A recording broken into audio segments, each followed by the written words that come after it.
Brilliant. Okay. So, thank you very much for joining me today. I'm very excited. This is my first time doing a webinar, so please bear with me. I'm still kind of getting used to the platform and also the style of presentation.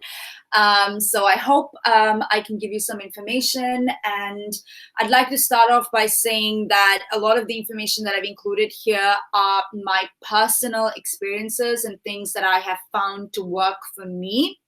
Of course, this can be different from person to person, and I hope that I will be able to help. The format of the presentation or the webinar will be that I will probably continue this webinar for about 30 minutes. 35 minutes, and then we will have a Q&A session. Just because there's a little bit of a lag in between the live video and the questions and answers. Please feel free to drop your questions while I'm explaining a certain section of the webinar. If you have a question regarding that section, please just type it in the comments like you have done, and I will address them at the end of the webinar. I think that would be the easiest way to go.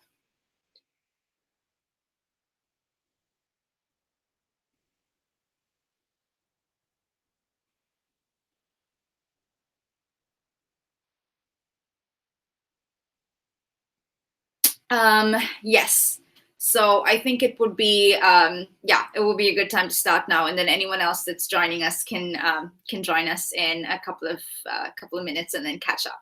So I would like you guys to be as comfortable as possible. So you can grab a pen and paper, or you can grab a coffee, and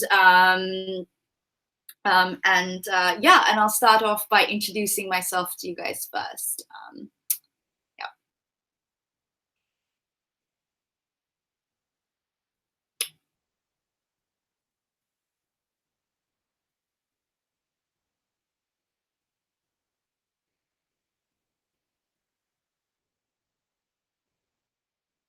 Okay.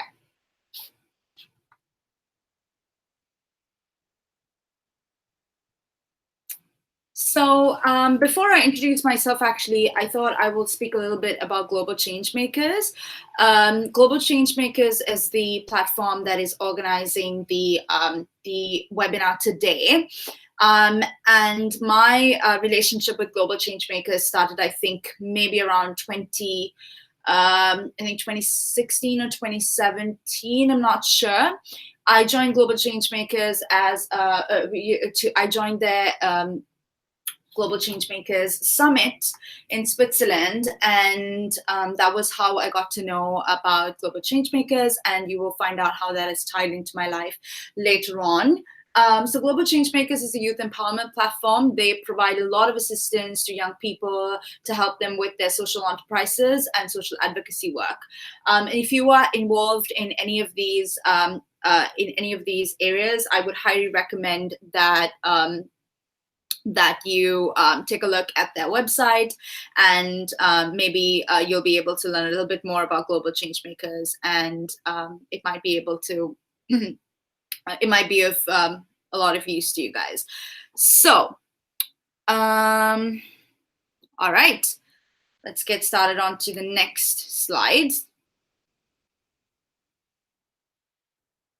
So a little bit about myself. I am born and raised in beautiful Sri Lanka. The picture that you will see here is actually Colombo, the city, the Colombo skyline from on top of a building. So this is this is the coastal city of Colombo, where I've been born and raised my whole life. And this picture is actually not edited at all, so it's an unedited photo, and this is one of our very it's a common sunset site in Sri Lanka. After I turned 19, I think 19 or 20, I took a leap of faith and moved to Japan. I moved to Japan to pursue a higher education. And this is an image of the this is an image of the university that I was studying in. It was in the South Island of Japan, and it is a beautiful coastal city as well. And I lived in Japan for about 4 years plus. After my move to Japan, I then decided to move to the Netherlands to pursue a higher education, and even further education, to pursue a master's degree in cognitive science and artificial intelligence at the Tilburg University here in the Netherlands. So a lot of the focus of my presentation today will be how I managed the last 1.5 years of my life, and how I was able to also lead my organization and my team while I was engaged in a very extensive full-time study program. By the way, guys, if at any time you can't hear me, please feel free to drop a text and let me know, so that I'm aware that you can't hear me. All right, then we talk a little bit about my educational background. So like I said, I moved to Japan to pursue a higher education So I graduated with a degree in business administration. Then we move on to this picture in the corner of my mom, me, and my boyfriend. This was at the graduation ceremony of my master's program, where I pursued a master's in cognitive science and artificial intelligence. This certificate here is actually a very, very special one. This certificate was awarded to me by the University of Cambridge for pursuing a leadership training course called Leading Change. And it has something to do with my social enterprise. So I will talk a little bit more about it in a couple of minutes. All right, so now I'd like to take some time to talk about my organization. And all of this is very important for you to understand the background of the presentation, of the webinar I'll be giving today. So over here, you will see Courtney. Courtney is the co-founder of the Better Tomorrow movement. We started this organization together when we met in Switzerland at the Global Youth Summit organized by Global Changemakers. We met there, and we decided to start. We decided that we had some interesting projects that we wanted to put together, and we created the Better Tomorrow movement. The Better Tomorrow movement is an organization, an international organization that helps young people start or scale their own social enterprises or social impact projects, no matter the extent or the complexity of the projects they want to launch. We will help them with the tools, training, and mentorship necessary to make that a reality. Today, unfortunately, Courtney is no longer a part of the Better Tomorrow movement team, but she has joined the Global Changemakers team. And if you will be communicating with Global Changemakers, or if you will be participating in one of their programs, you will be able to meet Courtney. So do say hi if you communicate with her on emails or any other way. All right, brilliant. So next we have a little bit of what my organization does. We have 3 key programs. One is the Good Human series, which is our only offline series where we do workshops regarding surrounding social impact projects and how you can start and scale them. Currently, we are only running these workshops in Sri Lanka, where I think we have the best infrastructure and knowledge and know-how to run this. But in the future, we will be expanding it to other countries. We also have done a workshop in Iceland because our operations manager is from there. You will see a picture of her later. But this is primarily our offline project. So it will be workshops, longitudinal workshops that we do with young people in Sri Lanka. Our second program is a Hand Up program, which is a peer-to-peer mentorship program that helps you with specific needs, guidance that you might need with your organization. And we have access to really interesting and really well-connected networks like the One Young World Network, Queens Young Leaders, and the Commonwealth Network. And we reach out to these networks and we try to find you interesting mentors that can mentor you based on what your requirements are. And our latest program, the Communications for Change program, is an online training program where we help young people with the digital tools and the communication tools necessary to run their own social impact project effectively online. So that's a little bit about my organization, and this is something that I was doing alongside my master's program. So the global change, the Better Tomorrow movement, as of now, has expanded to has a presence in over 42 countries. We have trained young people from over 42 countries and counting, and longitudinally trained over 350 plus people. This number is a little bit more now. We just update our numbers every year, but we have up to today had impacted 350 plus young people from over 42 countries. And some of the awards and features for the work we've done is we've received a runner-up award from the Queens Young Leaders program. We've also been featured on Sri Lanka's biggest print magazine publication as a cover feature. We were also received funding from Global Changemakers, and we also very recently was awarded the T500. I was awarded the T500 Top Young People in Tech Award here in the Netherlands for the work we do at the Better Tomorrow movement. And we have also received some other recognition for our digital marketing strategies, etc. So this is a little bit of a background of the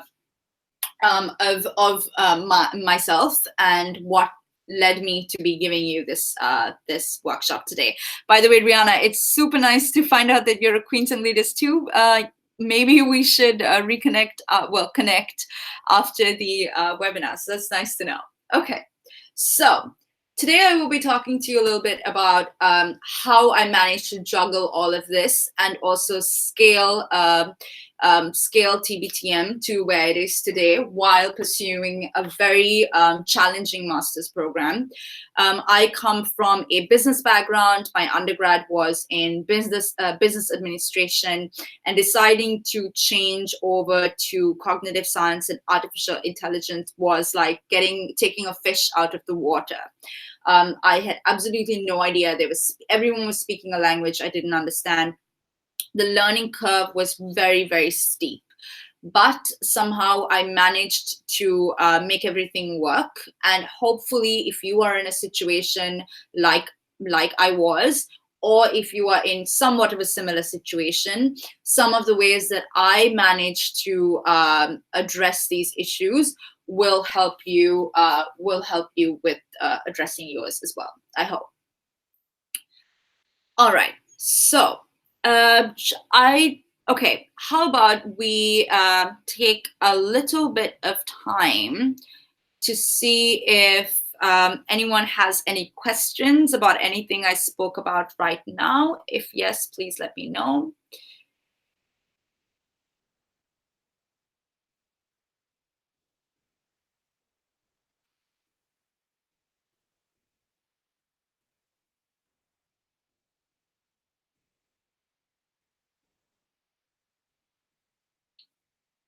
Okay, cool. I think we're going to move on to the next part of the presentation.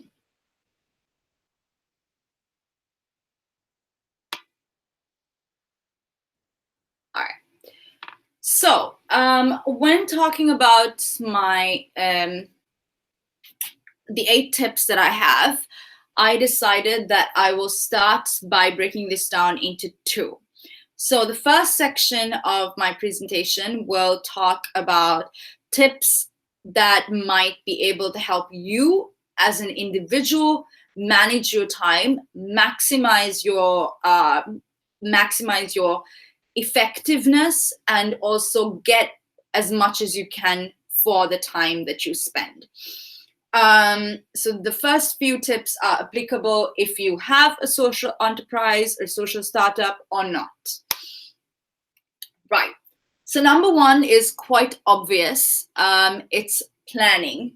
If you are a student or if you are, well, anybody for that matter, planning is absolutely important. And even though when you're on holiday, if you're on a trip somewhere, you can kind of avoid planning and be spontaneous. In my personal life, what has helped me is to be a planner. So I have taken some screenshots from my personal planning tools, and I've also taken a screenshot off of Google for an empty inbox because I still haven't emptied my inbox for the day, and I did not want to disclose private information.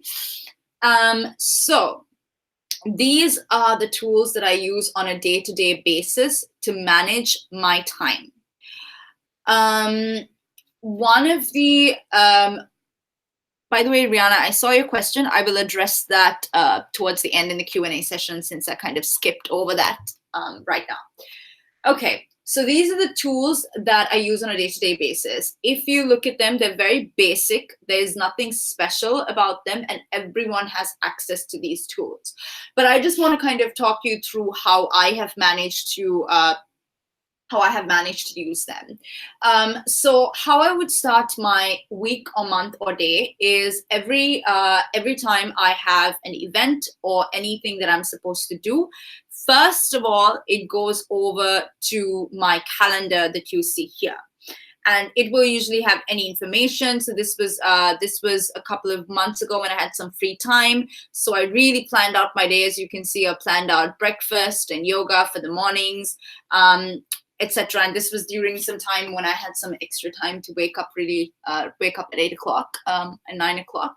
But I would time my starting, how long I will spend for my breakfast and starting of my day, any meetings I will have, groceries. Then I would also, I've removed the names of people I had meetings with, but any meetings that I would have, anything that I need to do, all of it would go into my calendar. Next, I would also put some tasks that I have to do that don't really have a specific time in my to-do list. And usually I will fill my to-do list up here, and that would be all the things that I need to do within a week. And then every morning when I get up, I will transfer things from my to-do list to my today list. Whatever I think I need to do today, I would transfer from my to-do list to my today list. And then as I complete them throughout the day, I will swipe them out. And that I feel like has been very fulfilling to me because I can see how much I've accomplished in a day, and anything that I haven't managed to finish, I will put it back in the to-do list. And then the next morning, if I feel like it's something I have time to do, I would transfer it again. So I have an overview here, and then every day I would have the things that I have to do here. And then, of course, the obvious, what I need to buy and stuff.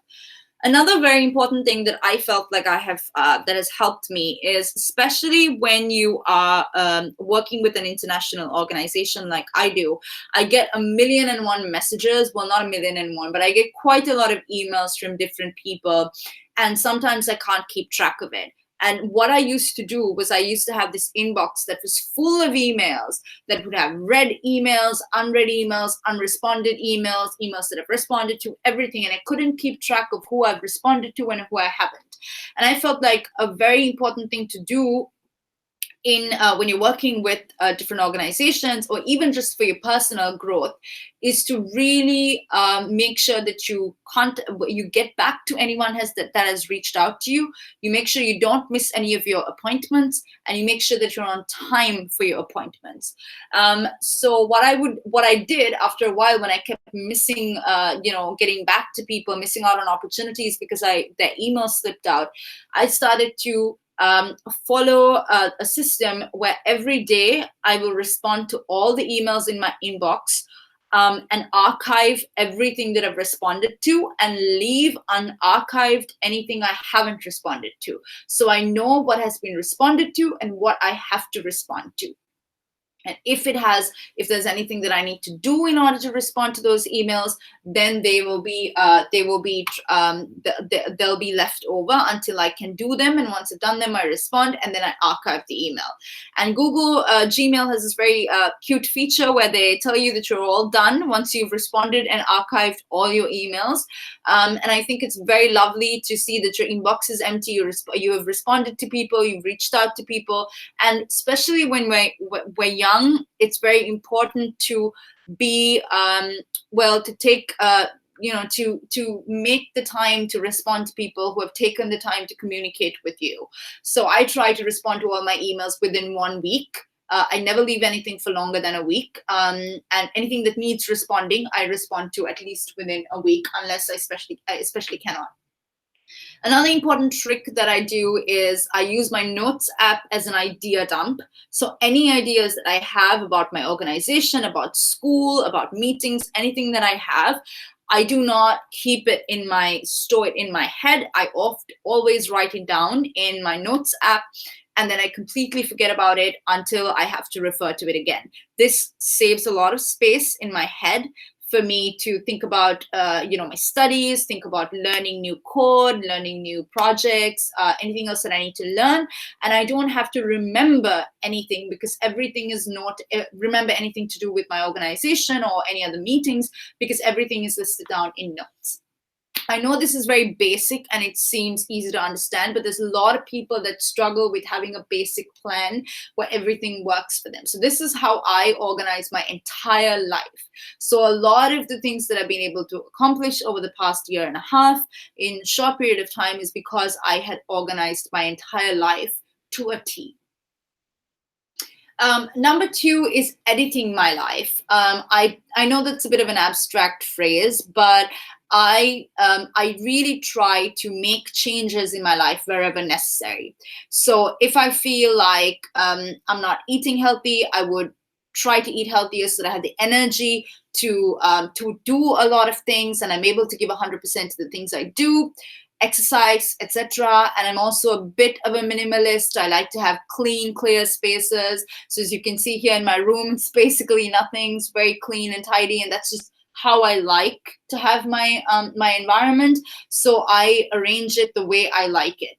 And I feel like that also gives me a boost of energy every day, because my room is not in a mess. Everything is organized. Everything is where it's supposed to be. And it really helps me.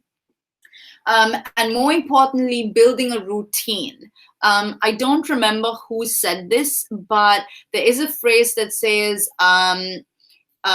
discipline gives you freedom. That when you are disciplined and when you have routines and structure, you are free to do a lot more. And I really genuinely believe that, because in my life, I feel like the more I have structure and the more I build discipline, the more time I have to do things I really like. So for instance, relaxation, watching a couple of Netflix videos, Netflix series, movies. This is a picture of me. My boyfriend and I, we went to the forest that we have close by to town. So these, to be able to find time to do all of these things, I believe that I need to have a routine and discipline with everything else that I do, so that I know exactly when I have time to do other things. Another very important thing for me that I feel like a lot of young people forget is making time for people and things that matter. If you are trying to manage so many things at once, you need to make sure that your mind is full and your heart is full. If you are giving out to, if you're kind of spreading yourself out thin to be able to do so many things at once, and you're not really doing anything for yourself, it's very, very often the case that you will tire out, you will lose motivation, you will lose interest, and you will not be able to do a majority of the things that you have the potential to do because you're not filling yourself with the things that you want to do. So if you like to read, if you like to hang out with your friends, if you like to spend time with your family and your loved ones, then you make time for those and make that a priority. Because if you don't, then everything else becomes a very, very inconvenient chore, something difficult, and something that is something that you don't want to do.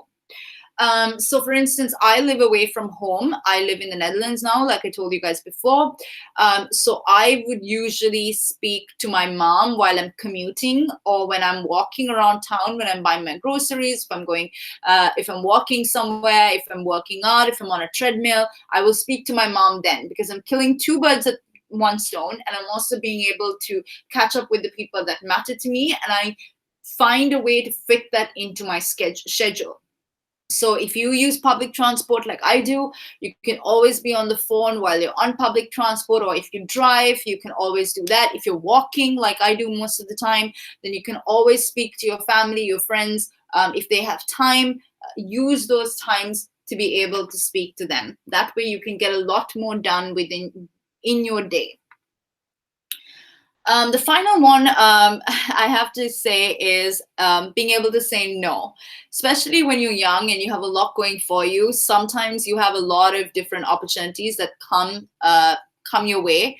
Sometimes you don't have many opportunities, and then suddenly you get an influx of opportunities and you feel like you should take all of them.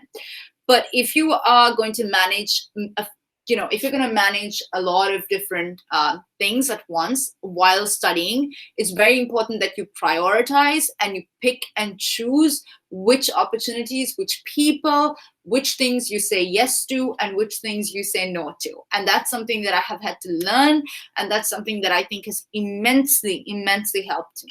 So when you are trying to do a lot of things at the same time, when you have things that come your way, opportunities, make sure you prioritize and you think which one is important, which one can you do, and never take more onto your plate than you can handle. Because I've often heard of cases where my friends or family or colleagues take on a lot of responsibility, way more than they can take, and then they're struggling to keep up, and it's very difficult. And I think it's important to always make sure to prioritize which opportunities that you want to take and what you can leave for a later time, because it's very important that you don't burn out, that you don't have a burnout, that you don't have, that you're not mentally unhappy doing all these different things. Finally, something that has helped me a lot is creativity. I'm a very creative person, and the way I express my creativity is through my organization. Be it starting, be it updating the website, fixing the website, or building new programs, revamping the programs that we do.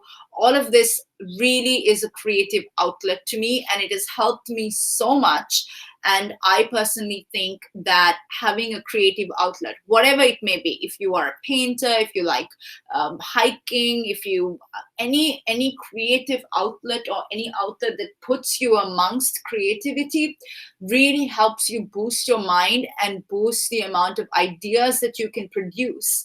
And that will help you in a way that when you have time to work on something new for your organization or your project, you are full of ideas that you can implement and ideas that you can put into action.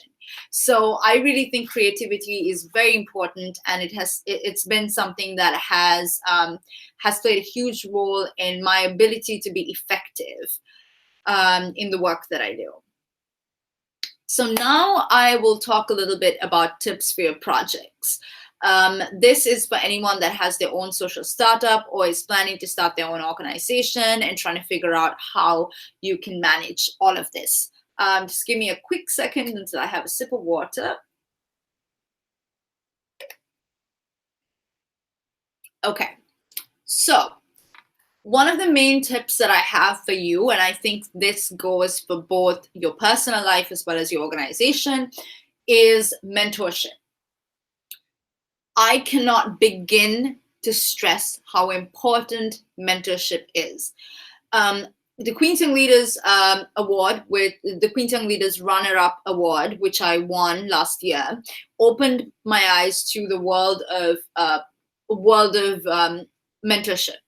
We had done a little bit of mentorship in the Better Tomorrow movement as well in my organization, but the reason for revamping it and redoing it was because I personally was mentored by some amazing people, and I realized how beneficial it is. You can apply for mentorship, or you can seek mentorship at the Global Changemakers mentorship platform, my organization's mentorship platform, the bettertomorrowmovement.com.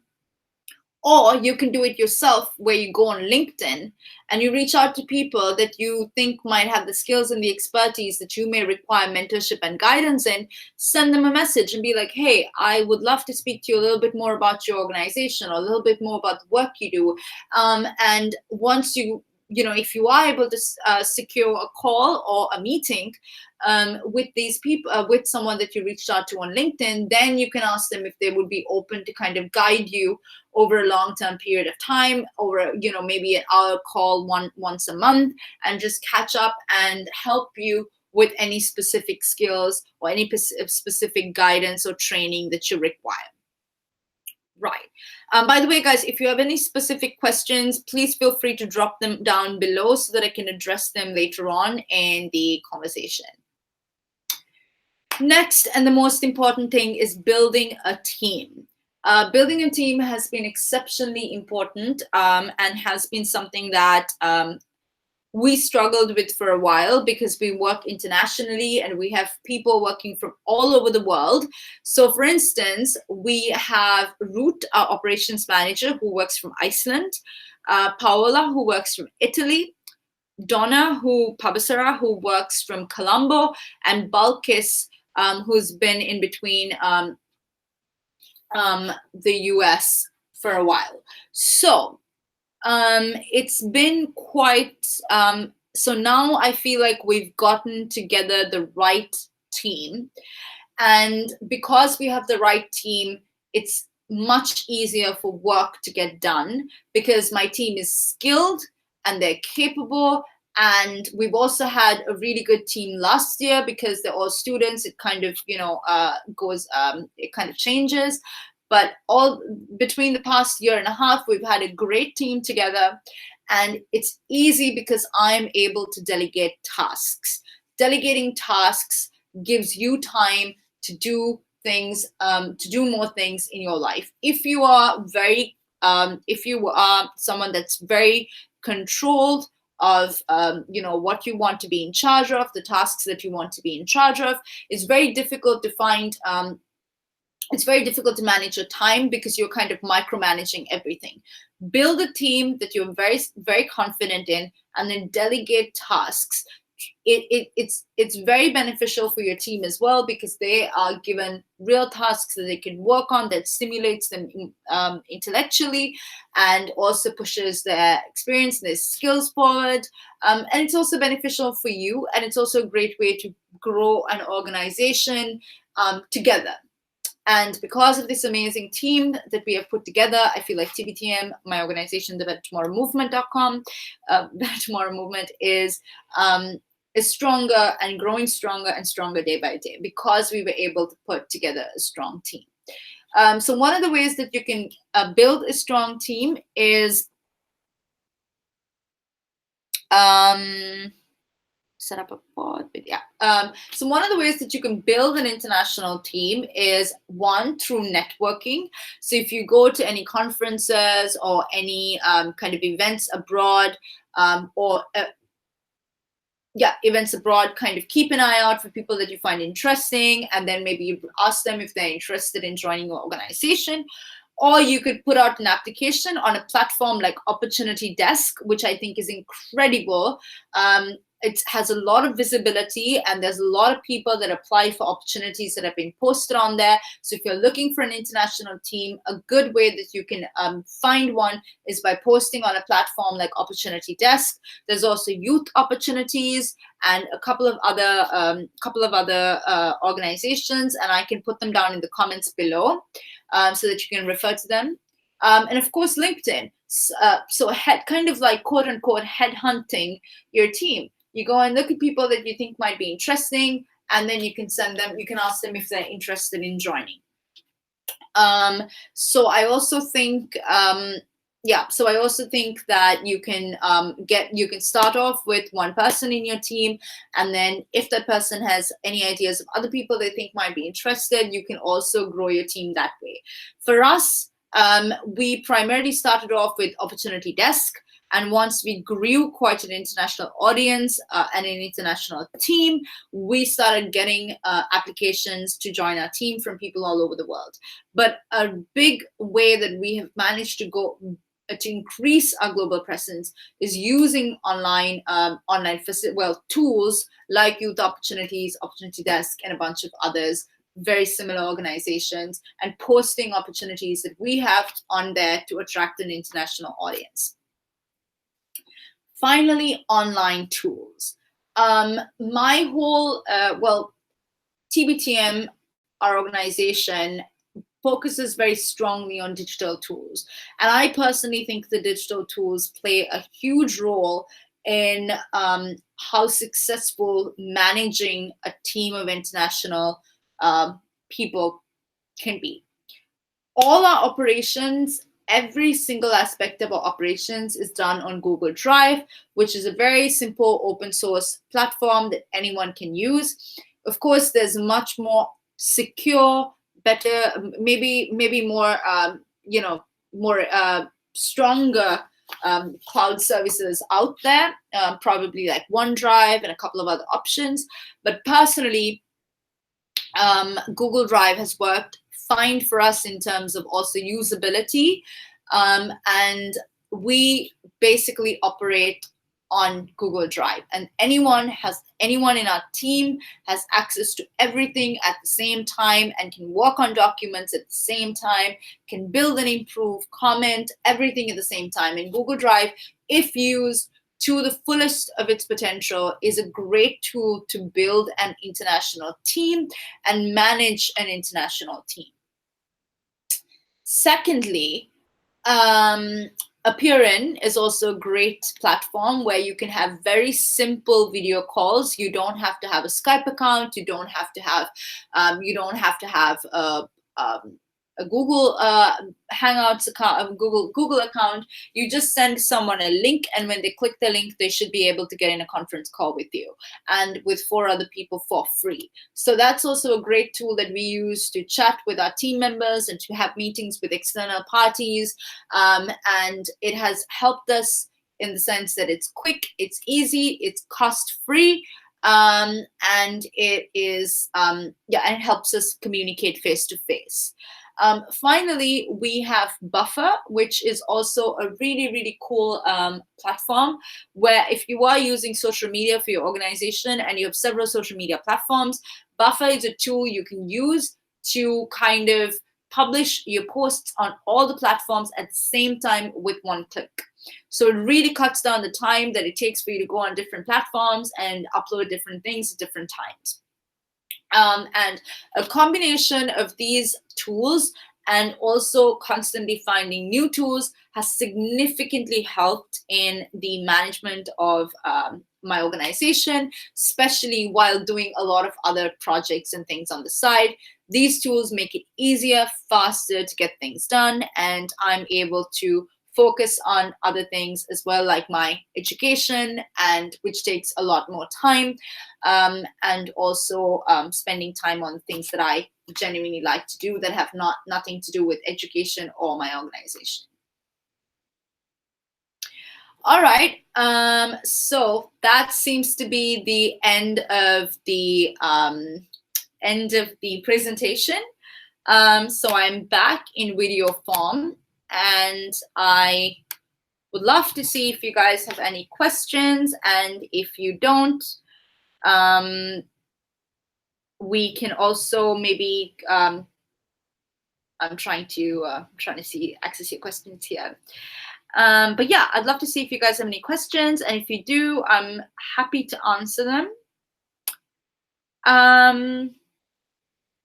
Yeah, so Rihanna, you've asked me how I manage an international team. How do you set up a board with international team leaders? Yes, okay. So that's quite interesting that you asked me that question. So TBTM has been running for about, let's say now, 2.5 years, I think. And up until today, we do not have a board. We have a small team, and we work within that team, and I executive direct the organization. But now, since we've reached a level of success, we are reaching out to get on board an entire board or board of advisors. When setting up a board, something that I have done is reach out to my personal networks. So you're a Queens Young leader, so obviously you have a great network of people all over the world. So one thing you can do is maybe find out if there's someone in the QIL network that may know someone that's within the organization that you're working on. Or if they can refer you, or if they themselves can maybe help you and have more skills within that area. Maybe you can reach out to some of your mentors that mentored you during the QIL program, and maybe you can also get some help from there. So what I have done is I've reached out to a couple of people that I think would be great as a board for TBTM. From QIL and also Global Changemakers is a great place that I can look, and you too can look. But in my personal experience, it depends. I don't know about your organization really, so I can't help you with. Let me see if I can find out.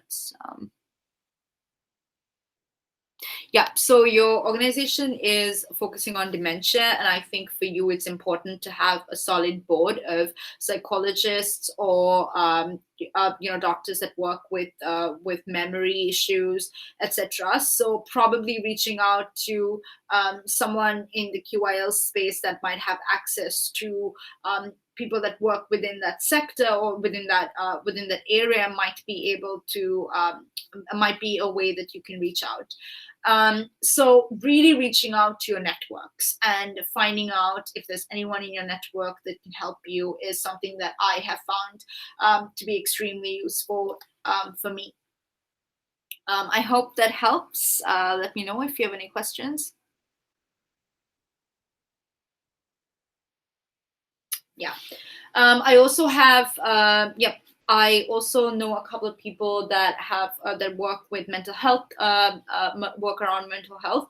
That also, they reached out to their networks and saw if they had anyone. And probably, if you want to go for international,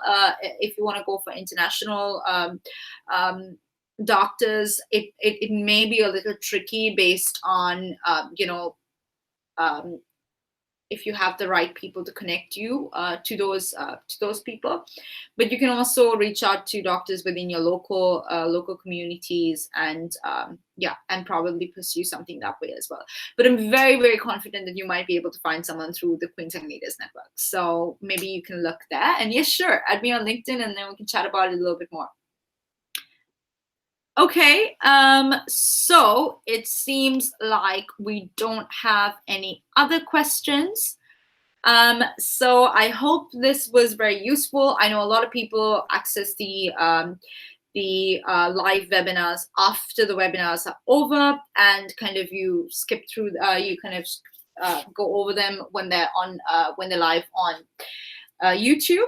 So if you are watching it that way, if you have any questions, feel free to reach out to me on. You can reach out to me on LinkedIn. And if you have any questions, you can ask those there. I'm also on Instagram, which is also a public profile of mine. So you can reach out to me on Instagram as well with any questions that you may have. And I'll be more than happy to respond to them. Yep. Rihanna, I just want to check if you have any more questions. Thought I saw someone typing.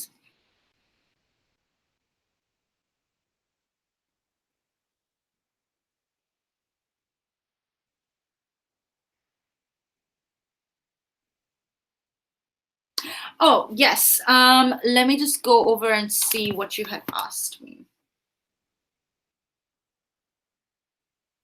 Give me a second.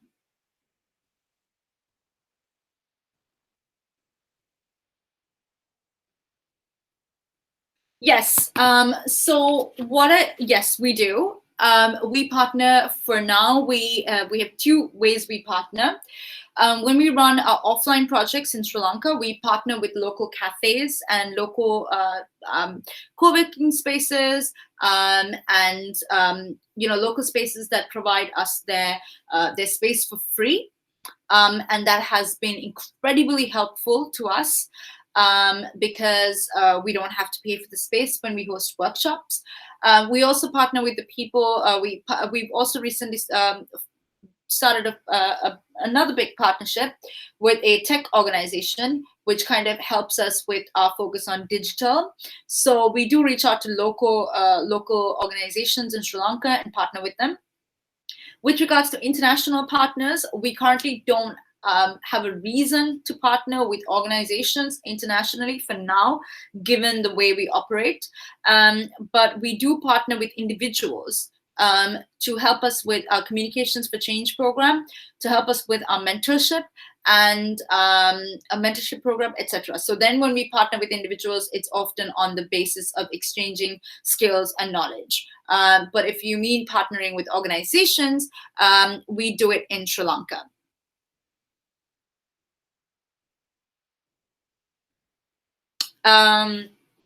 So yeah, I think you can. That's basically how we do our partnerships. But I think it's very it depends on what type of organization. I think for you, because you work around mental health, possibly partnering with hospitals or clinics or other mental health institutes might be beneficial. In that case, I do know some individuals, some personal friends of mine that have partnered with the National Mental Health Institute in Sri Lanka, but this is more towards memory. So I don't know if dementia has any connection there as well. So possibly partnering with memory and any doctors that work with that or any organizations that work with that would be great. But for us, we partner based on location and resources that we don't currently have. So that's how we do our partnerships, based on the resources we currently don't have. I don't really know how I can help you much there, but you need to look at exactly what you need help with, what areas you need help with, and then seek out those partnerships. To be honest, though, while we're on the topic, I'd like to say that sometimes it's better to have less partners than more partners, especially when you're a small organization and you're very specific. You have a very specific focus. So don't form partnerships unless you absolutely need the skill or the service or the resource that organization has. If you just form partnerships for the sake of forming partnerships and maybe building a stronger organization, it may sometimes be difficult. It may put you in a difficult spot where you sometimes may have to change your primary focus to accommodate your partners, or just be put in a difficult situation. And we've dealt with that in terms of individuals that have worked with TBTM. So now we only work with individuals that we really, really think would add value to the services that we provide. I hope that has been helpful as well. Samra, I did not know that you were on the video, so that's nice that you liked my tips.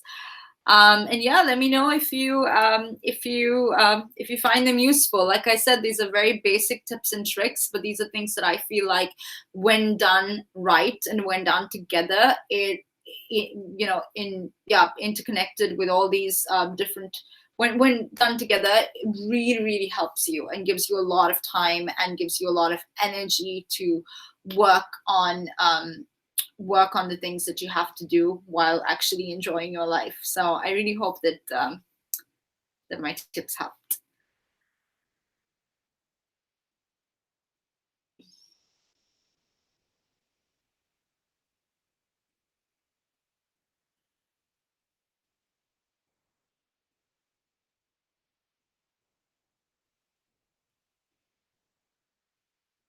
All right, then. I think that's about it for today's live stream and webinar. If anyone, like I said again, if anyone's joining us later on and you see this webinar and you don't have a way to send in your questions, please just find me on LinkedIn or Instagram and drop me a message, and I'll be more than happy to respond to you there. All right, I hope everyone has a great weekend, and I hope that you'll be able to use some of these tools that I've given you in your life in the upcoming weeks and months. Thank you very much, guys, once again, and have a happy weekend.